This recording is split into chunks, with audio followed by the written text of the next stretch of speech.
গাড়ী চলাই যাই থাকোঁতে আপোনাৰ ৰাতি 1টা বাজি গ'ল।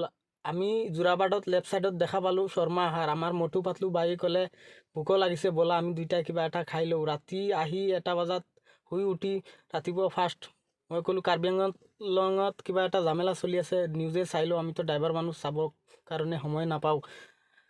নিউজ চাই মানে হেক কৰি পেলাই গাড়ী ওচৰত দৌৰি আহিলোঁ। আহি পেলাই আপোনাৰ বন্নাটটো খুলি পেলাই আপোনাৰ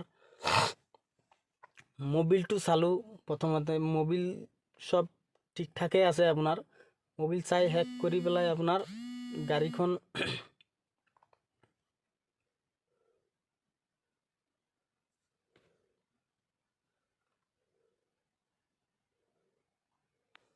চেল্ফ মাৰিলোঁ। চেল্ফ মাৰি পেলাই আহি পেলাই আপোনাৰ গেৰেজত ৱেইট কৰি আছোঁ। মোৰ গাড়ীৰ ষ্টাৰ্ণিঙৰ কিবা এটা কাম আছিল।